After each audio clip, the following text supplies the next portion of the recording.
एक गांव में सरिता और ललिता नाम के सास बहू रहते थे। सास सरिता को ललिता बिल्कुल पसंद नहीं थी। एक दिन सरिता और उसके पति हॉल में बैठकर टीवी देख रहे थे। तभी ललिता भी घर का सारा काम निपटाकर हॉल में आती है और वो उनके साथ टीवी देखने के लिए बैठ जाती है। ये देखकर सरिता अपने मन में सोचती है, कब से कोशिश कर रही हूँ इसे इस घर से भगा देने का, मगर बिल्कुल नहीं हो रहा। मैं इसे जितना भी सताती हूँ, जितना भी रुलाती हूँ, सब सह लेती है, लेकिन घर से नहीं जा रही। ऐसे नहीं, कुछ न कुछ करके इसे पास वाले जंगल में भेज देना होगा। वो उस जंगल में घूमते घूमते गुम जाएगी और वापस कभी नहीं आएगी। इस तरह मन में सोचकर वो ललिता से बोलती है, बेटी ललिता, मेरी एक मदद करेगी क्या बेटी? इस तरह पूछती है। तब बगल में बैठे हुए सरिता का पति बोलता है, अरे क्या कर रही है तू? बेचारी बच्ची घर का पूरा काम करके अभी तो बैठी है, रिलैक्स होने दे। इतने में ही उसे तू दूसरा काम सौंप रही है। इस तरह बोलता है। तब वही बैठी ललिता बोलती है, कोई बात नहीं ससुर जी, अब मैं कर लूंगी। बताइए सासू माँ, क्या काम करना है? इस तरह पूछती है। तब सरिता बोलती है, अरे कुछ नहीं बहू रानी, देख बेटा, मैं घर में बैठे बैठे ना काली पड़ जा रही हूँ। अगर मैं काली हो गई तो बिल्कुल अच्छी नहीं लगूंगी। इसीलिए तू मेरे लिए जरा जंगल जाकर चंदन का लकड़ी ले आ बेटा। उसे रोज लगाऊंगी ना तो गोरी चिट्टी बन जाऊंगी। इस तरह बोलती है। ये सुनकर सरिता का पति दंग रह जाता है और वो सरिता से बोलता है, क्या कहा? तू काली बनती जा रही है, लेकिन तू तो पैदाइश से ही काली है ना। अब इसमें नया काला बनना कहाँ से आ गया? और तेरा रंग बढ़ाने के लिए बहू जंगल क्यों जाए? हाँ, ऐसा नहीं चलेगा। बेटी ललिता, एक काम कर, एक बॉल में थोड़ा सर्फ एक्सेल और रिन पाउडर दोनों मिक्स करके इसके चेहरे पे लगा दे, तब वो एकदम सफेद शर्ट की तरह गोरी गोरी हो जाएगी। इस तरह वो चिढ़ाते हुए बोलता है। तब सरिता रोने का नाटक करते हुए बोलती है, हाँ हाँ, और उड़ा लीजिए मजाक। मेरी चिंता इस घर में किसी को नहीं है। मैं मर जाऊंगी ना, तब आपको पता चलेगा मेरा क्या मोल है। इस तरह वो रोने लगती है। तब ललिता बोलती है, अरे अरे सासू माँ, इतनी बड़ी बड़ी बातें क्यों कर रही हैं आप? मैं जरूर लाकर चंदन ले आऊंगी। इस तरह बोलकर वो चंदन की लकड़ी लेने जंगल पहुंचती है। वो जाते जाते हर पेड़ पर निशान बनाते हुए जाती है ताकि वो गुम न जाए। जब वो उस जंगल से जा रही थी तो अचानक वो देखती है कि एक सागर कन्या झाड़ियों में फंसी हुई थी। वो तुरंत जाकर उसकी मदद करती है और उसे बचाती है। इस तरह वो सागर कन्या और ललिता अच्छी सहेलियां बन जाती हैं। ललिता कभी कभी उस सागर कन्या से मिलने और बातें करने जंगल आ जाया करती थी और जंगल आकर अपनी सासू माँ के लिए चंदन की लकड़ी ले जाया करती थी। एक दिन ललिता की सास को ललिता पे शक होता है और वो मन में सोचती है, ये तो रोज बरोज जंगल जा रही है और लौटकर खुशी खुशी आती है। उधर क्या हुआ होगा? मुझे जाकर देखना चाहिए। इस तरह सोचकर वो ललिता का पीछा करते हुए जाती है। तब वो देखती है कि ललिता एक सागर कन्या से बात कर रही थी। ये देखकर वो दंग रह जाती है और मन में सोचती है, ये क्या? मेरी बहू हर रोज एक सागर कन्या से बात कर रही है। देखने से तो लगता है कि दोनों बहुत अच्छे दोस्त बन गए हैं। मैंने एक पुस्तक में पढ़ा था कि सागर कन्या जब रोती हैं तो उनकी आंसुओं से हीरे बन जाते हैं। वैसे भी मेरी बहू की वजह से मुझे एक पैसा का मुनाफा नहीं हुआ है अब तक। इस तरह मन में सोचकर वो ललिता के वहां जाने का इंतजार करने लगी। ललिता के वहां चले जाने के बाद वो धीरे से उस सागर कन्या के पास जाकर बोली, क्यों बेटी सागर कन्या, कैसी हो? क्या हाल चाल है? इस तरह पूछती है। तब सागर कन्या बोलती है, आप मुझे जानती हैं क्या? इस तरह पूछती है।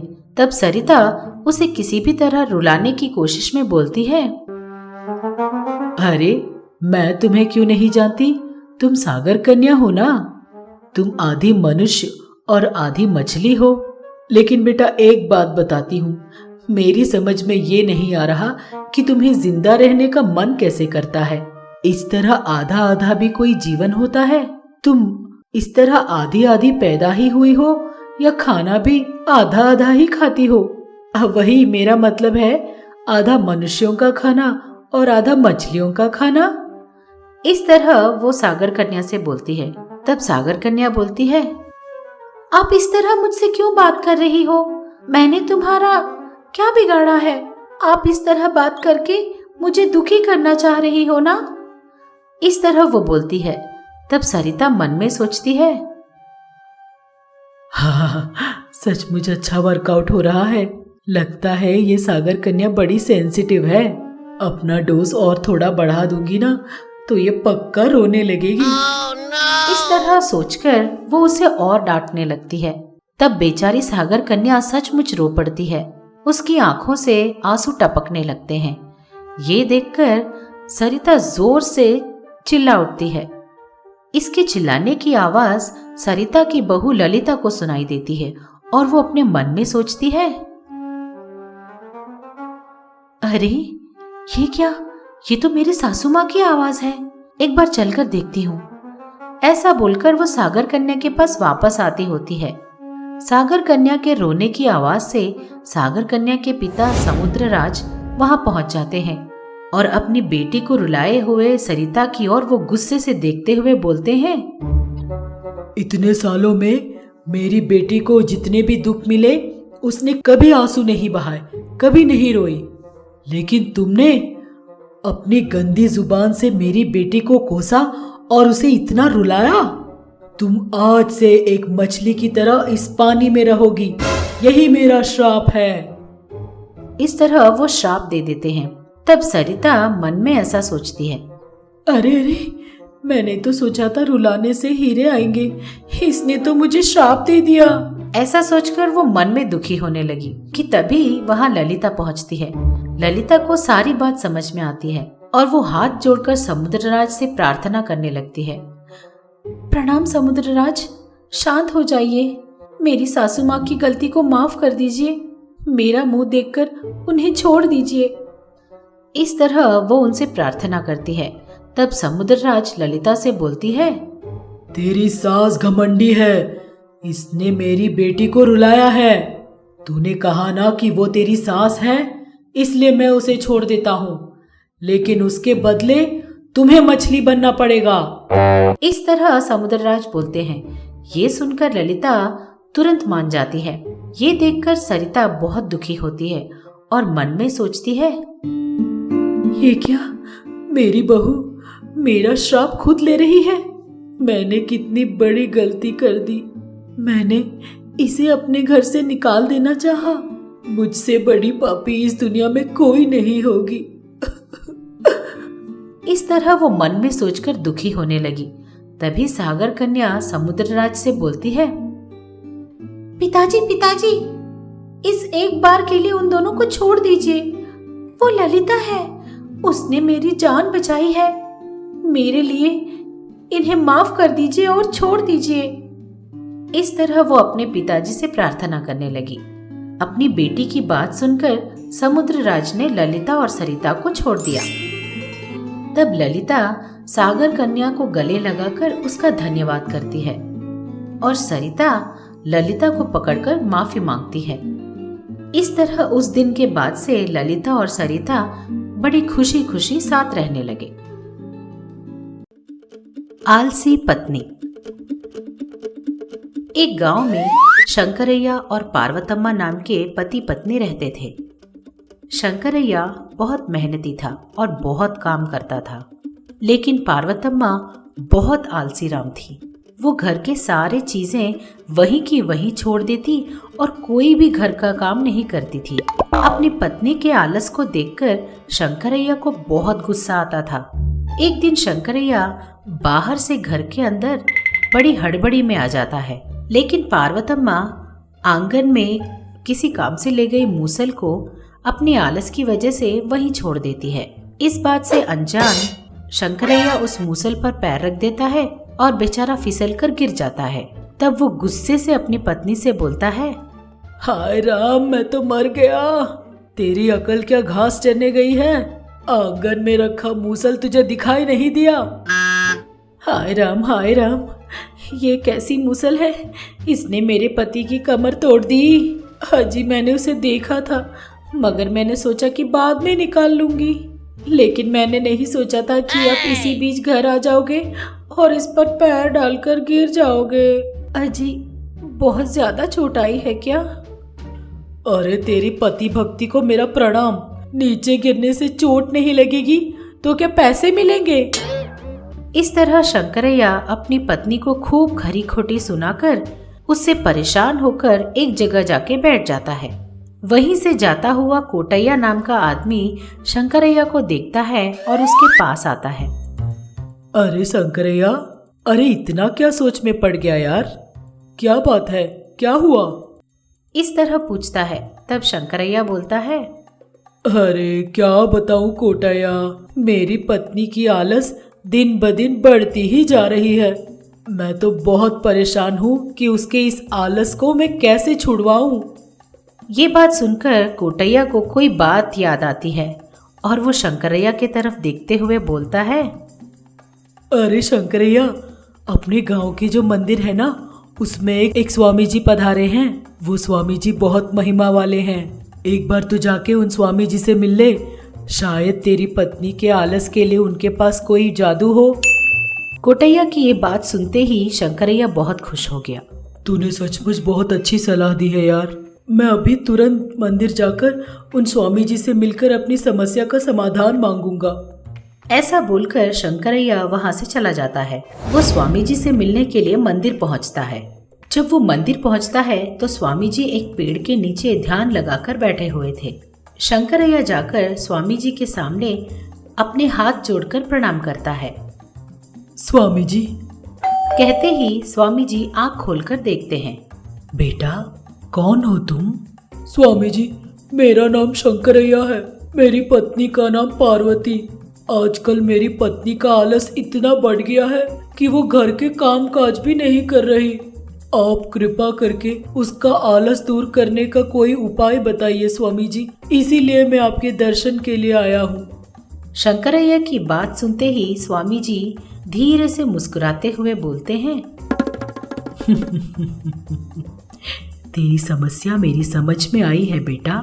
ऐसा बोलते ही उन्होंने अपने हाथों से कुछ जादू किया और हाथ में विभूति प्रकट हो गई और उस विभूति को शंकरैया के हाथों में डालते हुए बोलता है, शंकरैया, ये विभूति बहुत महिमा वाली है।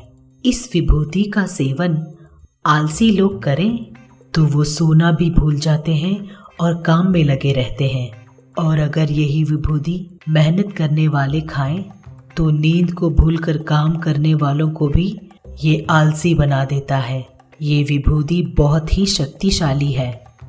बड़े ध्यान से इसे पानी में मिलाकर अपनी पत्नी को पिलाओ। इसके पीते ही वो अपना सारा आलस छोड़ देगी। लेकिन पुत्र, ध्यान रखना कि इस विभूति को केवल तुम्हारी पत्नी ही सेवन करे। अगर गलती से भी इस पानी को किसी और ने पी लिया तो बस हो गया समझो। ये बात सुनते ही शंकरैया बोलता है, ठीक है स्वामी। ऐसा बोलकर वो इस विभूति को अपने घर ले आता है। उस विभूति को अपनी पत्नी को देते हुए बोलता है, अरे ओ पार्वती, ये ले, इस विभूति को संभाल के रख। पहले जाकर अपने सिर से नहा ले और नहाने के बाद इस विभूति को पानी में मिलाकर पी जाना। तुरंत तेरी सारी आलस निकल जाएगी। तुरंत पार्वती बड़ी खुश हो जाती है और उस विभूति को लेकर भगवान के पास रखती है। जाकर नहाकर वो वापस आकर उस विभूति को पानी में मिलाती है और वो बस पीने वाली ही होती है कि उसे थोड़ा सा आलस आ जाता है। इस पानी को थोड़ी देर बाद पीती हूँ। अभी तो मैंने अपने बाल धोए हैं, बाल भी नहीं सूखे। अगर मैंने अभी पानी पी लिया तो जुकाम हो जाएगा। ऐसा बोलकर वो उस पानी के लोटे को भगवान के मंदिर के पास छोड़कर भूल जाती है। देखते ही देखते रात हो जाती है। शंकरैया और पार्वती रात का खाना खाने के बाद शंकरैया बोलता है, अरे ओ पार्वती, दोपहर को मैंने जो विभूति दी थी तूने पिया कि नहीं? शंकरैया के पूछते ही पार्वती को याद आता है, अगर उसने बोल दिया कि उसने पानी नहीं पिया तो शंकरैया उसे डांटेगा। ये सोचकर वो झूठ बोल देती है कि उसने पानी पी लिया है। आधी रात के समय दोनों गहरी नींद में सो रहे थे। उसी वक्त उनके घर एक चोर आ जाता है और वो उनके घर में रखे गहने और सोना और सारा पैसा चुराकर घर से भागने वाला ही होता है कि उसे बहुत जोर की प्यास लगती है और वो भगवान के पास रखे उस विभूति वाले पानी को पी जाता है। बस और क्या था, उस पानी को पीते ही आलस की वजह से वो चोर गहने और पैसे वहीं रखकर गहरी नींद में सो जाता है। जब शंकरैया सुबह सुबह उठता है तो घर में चोर को देखकर वो बहुत घबरा जाता है और वो तुरंत जाकर अपनी पत्नी पार्वती को उठाते हुए बोलता है, पार्वती, अरे ओ पार्वती, जल्दी से उठ, देख घर में चोर आ गया है, जल्दी उठ ना। इस तरह शंकरैया बोलता है। तब पार्वती आलस से बोलती है, अरे जाने दीजिए ना, उसे उसकी गलती की सजा जरूर मिलेगी। अरे अरे, तेरे आलस का सत्यानाश हो, उसने तेरे सारे गहने ले लिए हैं, जल्दी उठ। कहते ही दोनों उठ जाते हैं और वो दोनों चोर चोर चोर चोर इस तरह दोनों चिल्लाते हैं। उनके चिल्लाने की आवाज सुनकर चोर नींद से जागता है। अरे अरे, मैं कहाँ हूँ? कल रात को मैंने पानी पिया था, फिर बेहोश कैसे हो गया? ये बात सुनते ही शंकरैया को बहुत गुस्सा आता है और वो अपनी पत्नी की तरफ घूरते हुए बोलता है, तेरी तो, तूने अपने आलस से वो पानी नहीं पिया ना? अरे रे, मुझे माफ कर दीजिए जी, लेकिन देखिए आज मेरे आलस की वजह से अच्छा ही हुआ ना, लेकिन मैं जान गई हूँ कि आलस हर वक्त अच्छा नहीं होता। मुझे आज सबक मिला है। आज से मैं आपसे वादा करती हूँ कि मैं अपना आलस पूरा का पूरा छोड़ दूंगी। अपने वादे के मुताबिक पार्वती उस दिन से अपना आलस छोड़कर घर के कामकाज और बाकी सारे काम बड़ी फुर्ती से करने लगी और इसकी वजह से दोनों शंकरैया और पार्वती खुशी खुशी रहने लगे। ये एपिसोड भी आपको पसंद आया ना? फिर देर किस बात की, अभी हमारे चैनल को सब्सक्राइब कीजिए, घंटी भी जरूर बजाइएगा। इस एपिसोड में आपको जो अच्छा लगा नीचे कमेंट में लिखिए। आप लोगों के मुंह से आहा कहलवाने वाले और भी वीडियोस के लिए देखते ही रहिएगा आहा टीवी।